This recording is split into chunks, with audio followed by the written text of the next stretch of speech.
Majeshi, majeshi, majeshi ya Bwana, ninawasalimia katika Kristo.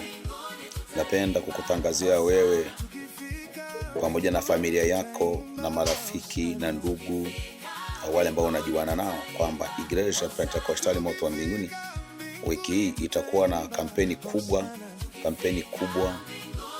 ya siku 3 tu, kuanzia tarehe 19 siku ya Ijumaa mpaka Jumapili. Kwa hiyo kampeni hiyo tunaita kufunga vinywa vya simba katikati ya shimo. Biblia inasema kitabu cha Kutoka sura ya 15 mstari wa 3, Bwana ni mtu wa vita, Bwana ndilo jina lake. Kwa hiyo Mungu ni Mungu wa vita. Kristo si kunyenyekea tu, lakini pia Mungu ametupa nafasi moja nzuri kwa ajili ya kujua Ukristo kiundani zaidi, kwa ajili ya kupambana. Ina maana kwamba tunapambana ama kushindana na nguvu za giza ama serikali ya mashetani duniani, ikiwa inaungana pamoja na wachawi ili kutengeneza mazingira ya kuwatesa wanadamu. Kwa hiyo tunaona kitabu cha Danieli sura ya 6 na mstari wa 22.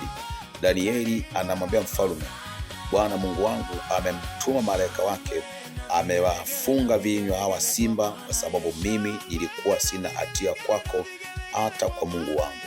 Kwa hiyo tunaona unakamatwa, unatupwa shimoni.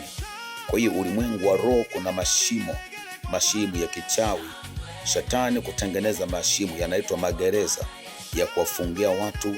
Zinafungwa nyota za watu, vinafungwa mioyo ya watu wanafungiwa huko, wakubwa kwa wadogo. Unaweza kuona watu wapo duniani lakini wanaishi tu kama vile kopio. Ina maana kwamba wenyewe original wamefungwa mahala ili wasiwe na maendeleo mazuri.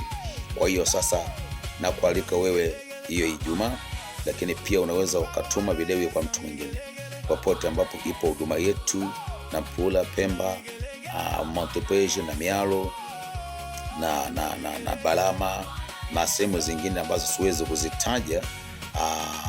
Tunafanya hiyo kazi ya kutangaza ufalme wa Mungu. Kwa hiyo kanisa bila kufunga na kuomba, kanisa bila kampeni haliwezi kuendelea. Kwa hiyo sisi hapa Mweda tutakusanyika kwa wingi sana kwa ajili ya kutoka katika mashimo na kufunga vinywa vya simba. Petro wa kwanza sura ya 5 na mstari wa 8. Mshtaki wenu ni Ibilisi, kama simba tafuta mtu ameze. Lazima tupige vita kuhakikisha kwamba taifa linaokolewa. Asanteni sana. Tuma video hii kwa mtu mwingine na Mungu atakubariki sana. Ninawaombea. Maombi tutaanza mapema tu saa 2 kamili. Tutaendelea kujifunza na huko tukiwa tunawaombea wagonjwa mtu mmoja kuhakikisha kwamba watu wanapona na watu wanafunguliwa kutoka katika vifungu hivi vya mashimo na simba wa kichawi ama falme za kishetani. Barikiwe sana na Mungu awabariki. Amen.